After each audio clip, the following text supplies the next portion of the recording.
నమస్కారం, ఈటీవీ భారత్ కు స్వాగతం. మీరు చూస్తున్నారు న్యూస్ టైం. జగన్ కు ఓటు వేస్తే నెత్తిన చెత్త వేసుకున్నట్లేనన్న చంద్రబాబు. బీజేపీ తాత్కాలిక పొత్తు అంటూ వైసీపీ దుష్ప్రచారంపై ఆగ్రహం. పేదలను పైకి తెచ్చిన పార్టీ తెలుగుదేశం అని వ్యాఖ్య.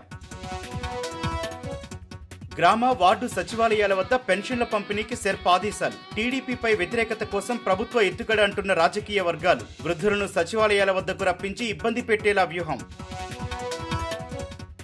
టీడీపీ రాష్ట్ర అధ్యక్షుడు అచ్చెన్నాయుడికి మాతృవియోగం. స్వగ్రామం నిమ్మాడలో మరణించిన అచ్చెన్నాయుడు తల్లి కళావతమ్మ మృతికి సంతాపం ప్రకటించిన చంద్రబాబు, నారా లోకేష్. పిఠాపురంలో రెండో రోజు ముగిసిన పవన్ కళ్యాణ్ పర్యటన. పిఠాపురం నియోజకవర్గ కూటమి నేతలతో చర్చ. గొల్లప్రోలు నుంచి హైదరాబాద్ కు పవన్. పింఛన్లు ఇవ్వకుండా టీడీపీ అడ్డుపడుతోందని దుష్ప్రచారం. వాలంటీర్లకు వైసీపీ నేతలు మెసేజ్లు పంపారని అచ్చెన్న ధ్వజం. ఈసీ ఆదేశాలను వైసీపీ వక్రీకరించిందన్న అచ్చెన్న. ఎల్కే అడ్వాణి నివాసానికి వెళ్లి భారతరత్న అందజేసిన రాష్ట్రపతి. ఈ ఏడాది 5గురికి భారతరత్న అవార్డులు ప్రకటించిన కేంద్రం. అడ్వాణి మినహా 4గురికి శనివారం అవార్డులు ప్రదానం చేసిన రాష్ట్రపతి.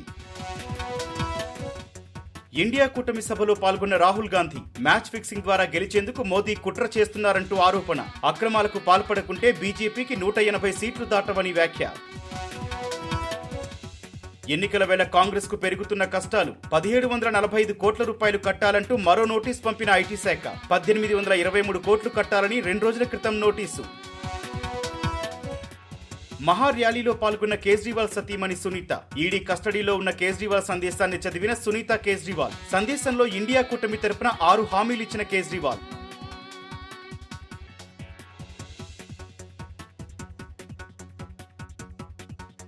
ఇవి ఇప్పటివరకున్న ప్రధాన అంశాలు. మరిన్ని తాజా అప్డేట్స్ కోసం www.etvbharat.com వెబ్సైట్ ను సందర్శించండి.